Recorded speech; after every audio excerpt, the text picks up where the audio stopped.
What's good, y'all? It's your boy D-Lou back at it again with another YouTube video. In today's video, we're going to be talking about life as an undergraduate RA or resident assistant, whichever you want to call it, and just how my experience was with being a Black resident assistant.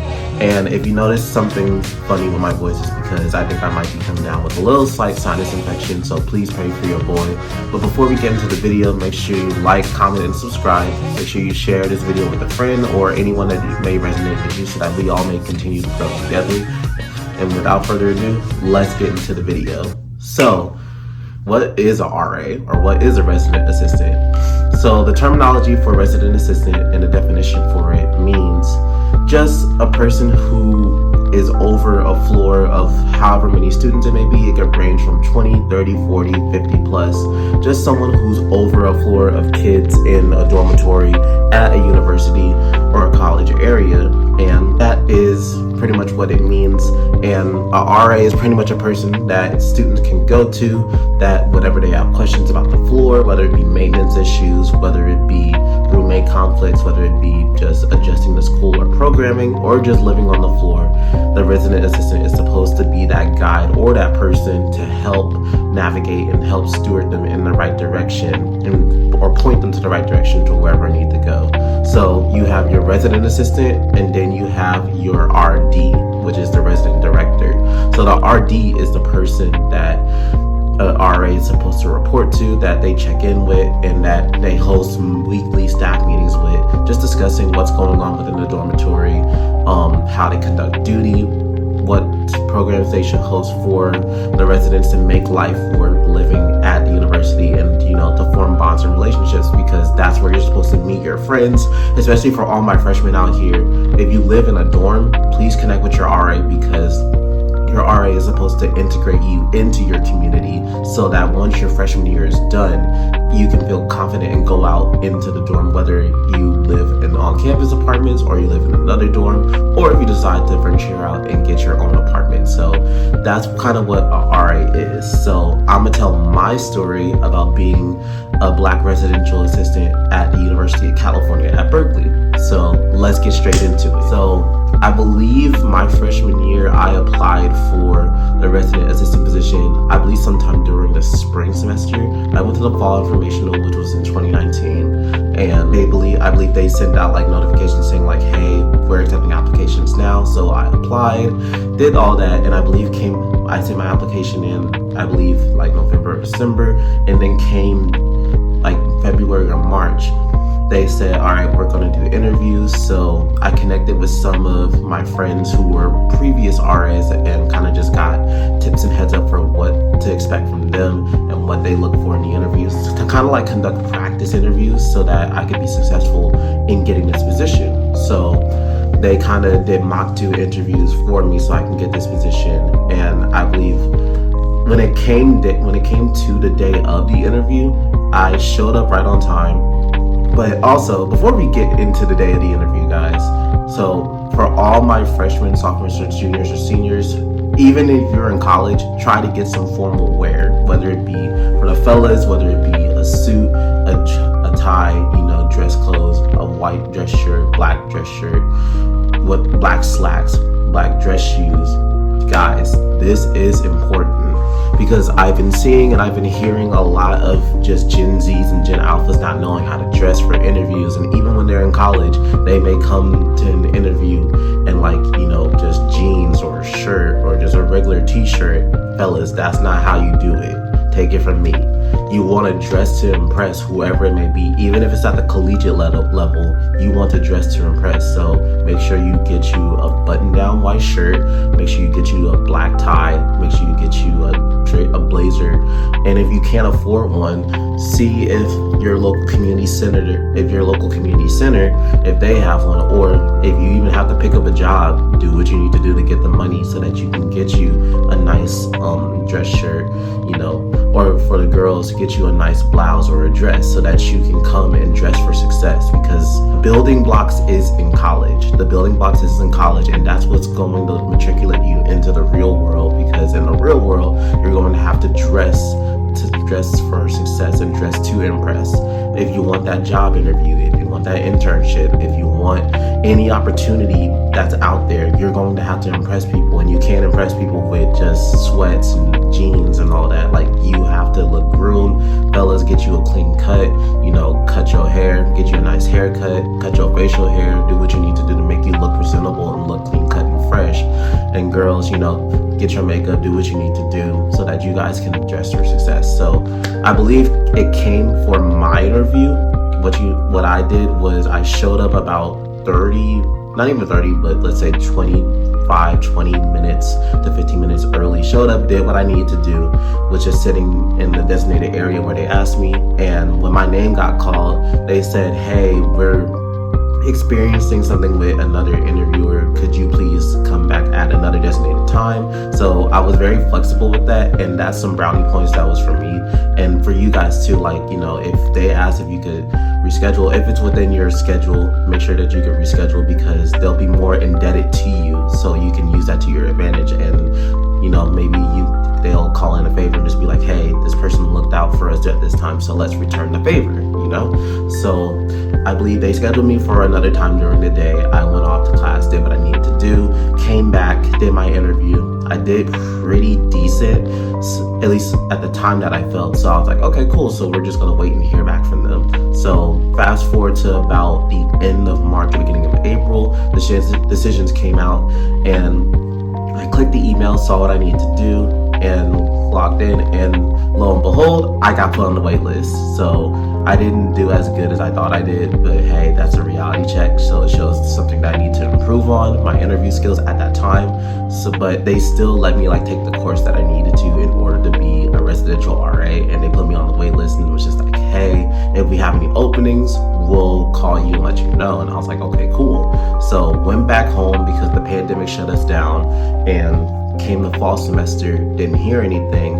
But at the end of the fall semester, close to end of November, beginning of December, I got a decision letter, or I got an email saying that, hey Donovan, we have an opening for you. We can place you in Unit 6, New Sequoia, and what was this building that was across the street from it? It was New Sequoia and some other building. It's the other building that's across from New Sequoia. For all my Berkeley people, you guys know what that building across from New Sequoia was. So I read the decision letter, and it was an apartment, and you don't get lucked up with apartments on your first go around when you're a Berkeley RA. Typically they'll put you in the dorms, so that was just God's favor and blessings on me.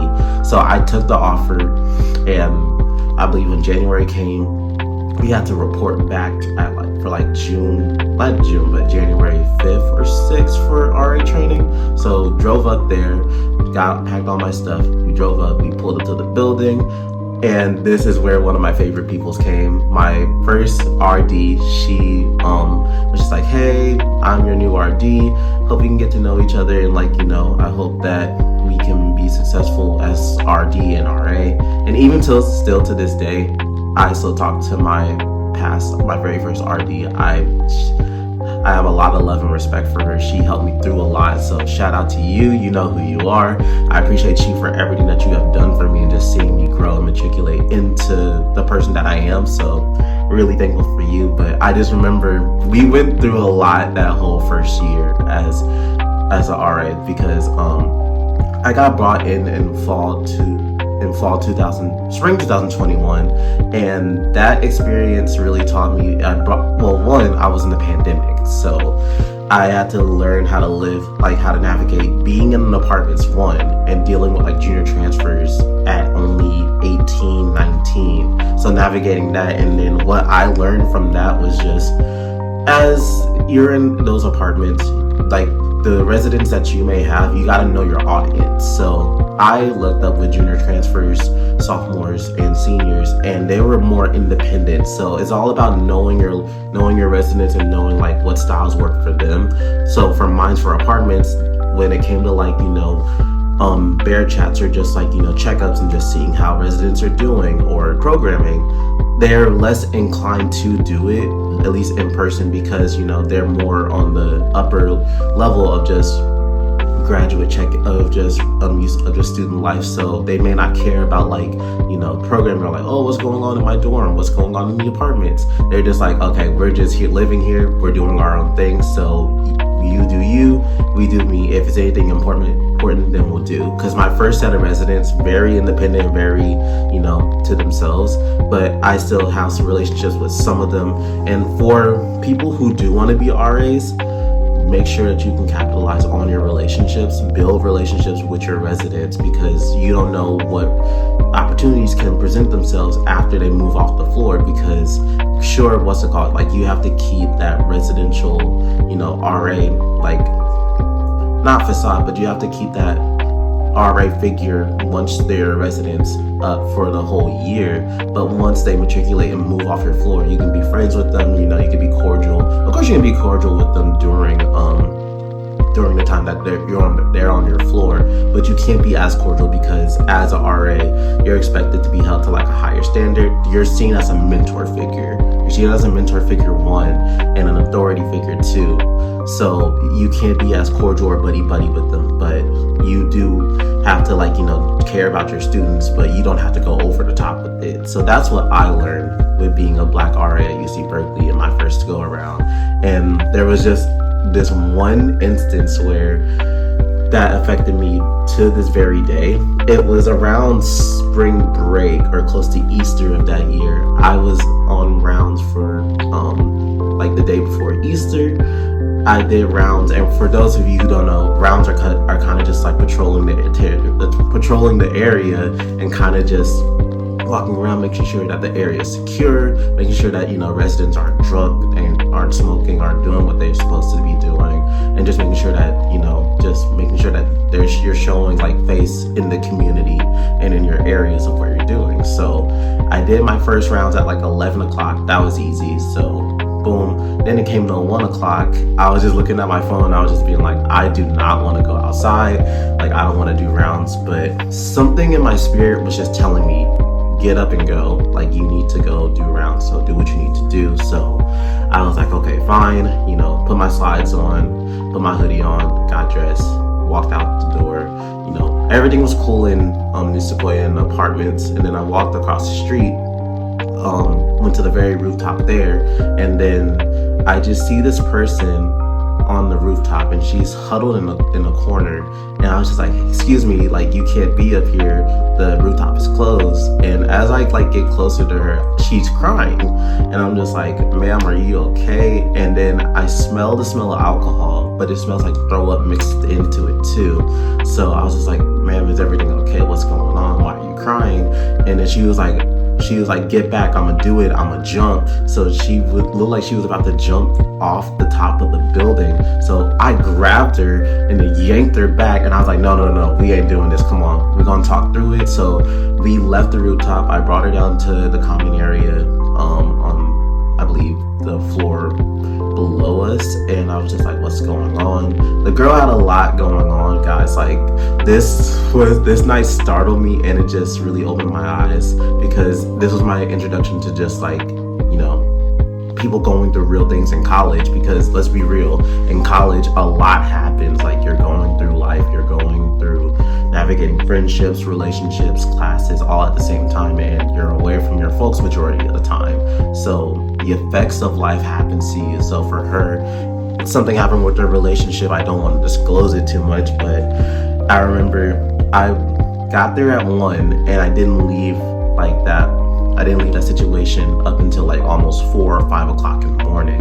And I literally, it just dawned on myself, and it just processed in my mind. It was like, Donnie, you saved a life, for real. And I still don't accept it to this day, because I'm just like, nah, it ain't that big of a deal. But I remember my boss was just like, Donovan, you saved a life. Like, whether you want to admit it or not, you actually saved a physical life. Like, you're a lifesaver at this point. And it went to apparently residential hall staff, to where they found out, and they wrote me a letter just saying thank you for your efforts and what you did that night, and it got recognized by the university. And it's in my email too, so that's the funniest thing. So I got recognized at the RA level and university level. So oh, that just defined me and just really like had a major impact on me to where like I took off of work for like 2 or 3 days because I was just like, what the heck just even happened, guys, for real. So that's what I learned from that experience, was just that, you know, you gotta trust your senses. Like if something's telling you do something or not do something, you gotta follow your gut instinct, because it can determine life or death in a situation for someone, and just being there for someone and just valuing your residents as well. So that's how I was able to, like, you know, form good camaraderie with like my hall staff, you know, other RDs and other RAs that were around me. And I stayed, and luckily to that, because I guess I was well liked within, like, you know, my boss liked me. She wanted to keep me in the apartments because she found my strong suit was working with like sophomores, juniors, and junior transfers and seniors and connecting with them. So luckily for that, I was in the apartments for about maybe 2 years or so, because it was beginning of sophomore, like the second half of sophomore year, all the way up to my 4th year. And it wasn't until my 4th year that I got transferred. At the end of my 4th year, I got transferred to what's it called? CKC Clark Kerr. So I got transferred there, and that's all the way up the hill. So for all my Berkeley people, you know where Clark Kerr is by the stadium. That's where all like the frat houses are and everything. But with that, I got promoted to senior RA, so senior resident assistant. And with that role, it also like you're over like RA. So like you're not just an RA yourself, you're a senior resident assistant. Like you're kind of like a senior manager at that point. So you work closely alongside with your RAs, but you're over them, but you work closely hand in hand with your resident directors. So whether it be hosting staff meetings, whether it be doing check-ins with your senior resident director, you know, check-ins with your small staff, and just check-ins with that, you can it looks really good on your resume. And it also counts as mentoring too, because I was also a mentor for my Residence Hall Association. So Residence Hall Association, that's kind of like the, how would you say?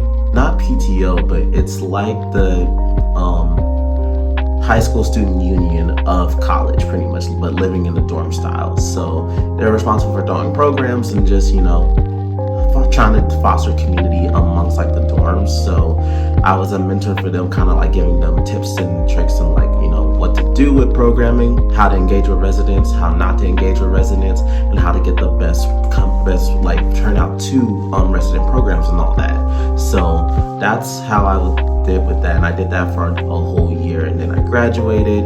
And with that, like, because I had all these experiences, I'm still cool with some of my RAs and some of my residents to this day, and I'm still cool with some of my RDs to this day, to where they were able to write me letters of recommendation for college, and that really helped me out with my application for University of Houston and getting into my grad school program. So with all that being said, guys, I really like being a RA isn't for everyone. Let me state that right now. Being a RA isn't for everyone, because sometimes you have to put your residents first before yourself. But the turnout is you get the experience of just like management, managing money, you know, budgeting, accounting, you know, doing RAs and taking up leadership roles. Like for myself, I was in a position to where when I was a RA, I kind of just held like, you know, workshops with like other students in the Black community who wanted to be RAs. So I held workshops with them to be able to like, you know, like how to interview for being an RA, or just keep me informed on what's going on and how I can best assist you in this interview process.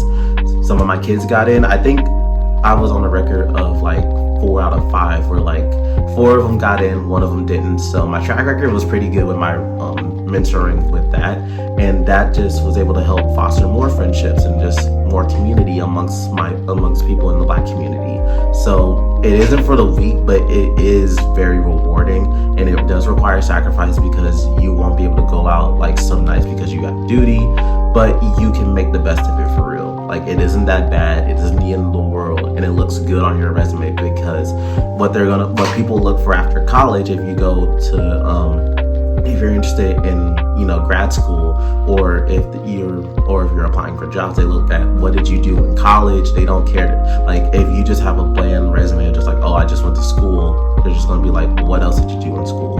Like, what did you do? What did you bring to your community?